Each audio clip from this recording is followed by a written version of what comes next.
So what I'd like to do is if it's okay, is begin my presentation by having just a little bit of a dialogue, because what I would like to do is talk about what are the responsibilities for us as a city government and for us as the governing body that sets policy for the city of Marshall. What are our responsibilities and primary goals and objectives?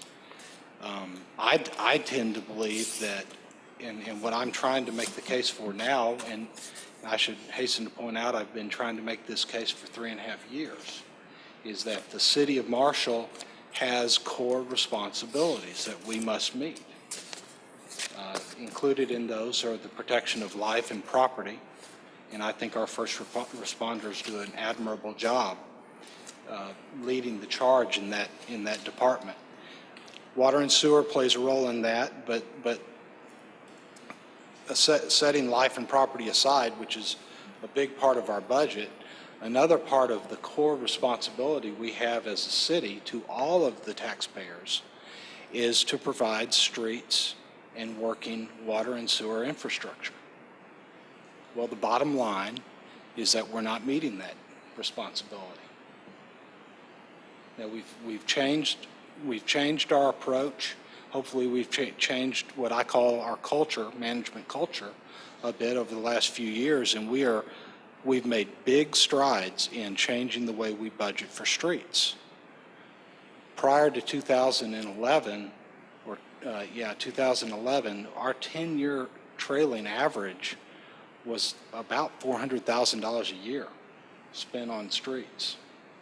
Since 2012 to 2013 and 14, and what we're going to spend this year, we're close to $1.7 million average. We're going to spend $1.960 this year, if I remember correctly. We have changed our approach, and we're serious about taking care of the city streets. But there's a companion to that, and that is the water and sewer lines and infrastructure that run underneath those streets. Now, we've talked about this, and I know we've talked about it extensively, so I want to be brief. But we have to address the companion item to the infrastructure underneath the streets that we're resurfacing. We need to be replacing the water and sewer lines and rebuilding our infrastructure. Most of the commissioners up here represent constituents in parts of our town, me included, that are egregiously, desperately in need of having their water and sewer lines replaced. We all know it. And so what I'm saying, and I'm advocating, and I guess I'm pleading, is that we acknowledge it, get serious about it, and do it. What I'm recommending in our budget is that if we decide to raise taxes, we put those dollars that we're imposing newly upon our citizens to work where it's needed most, where they're going to see the greatest benefit. And right now, that is in our water and sewer line replacement account. Our Public Works Director has told us that we need to be funding that at $1,600,000 in change. This year, we're funding it at about $253,000. The year before, we were at zero. And as far as I know, and Lisa, please correct me, as far as I know, we've never materially funded our water and sewer line replacement. So if that's, and I'm not, and my goal here is not to try and cast anybody under a bus historically. That, what has happened in the past is in the past. But we have an opportunity to change literally the future. But we've got to have the courage to do it. If we can stick to our guns, if we decide to impose a tax increase, whether it's a property tax rate increase or a water and sewer rate increase or other fee, it doesn't matter. It's all a tax increase. And if anybody disputes that, I'd love to hear it, because we need to get real clear on that. If it's money out of our constituents' pocket to fund our operations, it's a tax. If we impose this property tax increase and we impose the water and sewer rate increase, I'm advocating that we take those dollars, close our deficit in the water and sewer fund, and we put them to work where they're needed most in our water and sewer replacement account, replacing water and sewer lines, rebuilding our storm sewer.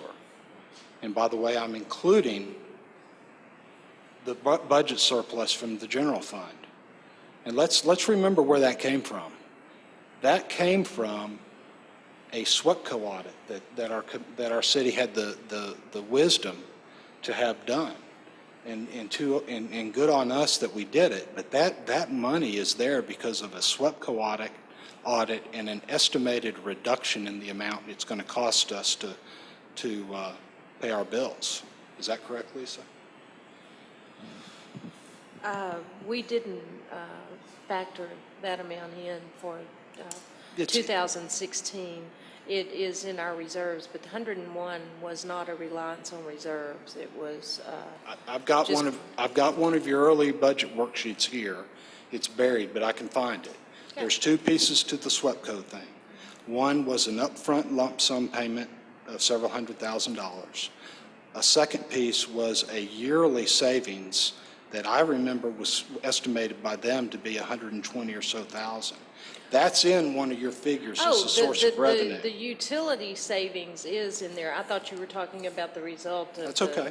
That's okay. The lump sum that we received this year. That was not going in there. That's correct. But the savings, the projected savings, are factored into the line item expenditure. Yes. And those savings is one of the chief reasons that we have a budget surplus in the general fund. And so my point there is twofold. Number one, we don't know at this point what those savings will be. We think they're going to be at the number we've got them plugged in for, and I'm not disputing that. But we should not be making long-term permanent commitments on numbers until after we know what they're going to be, okay? If anything, we should use that money for a capital item, a one-time check that we write this year.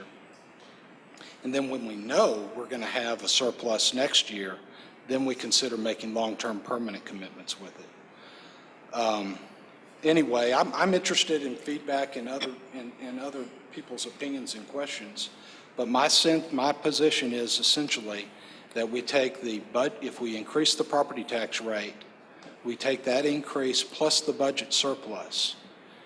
We use part of that, and I'm recommending $250,000 because that's what Ms. Agner recommended, to pay for capital outlay, and we've got a long list of things that we need to get taken care of with that. And the balance, which is approximately, aggregating that together, $443,000, we reduce our interfund transfer and put that money to work in our water and sewer line replacement. What do y'all think?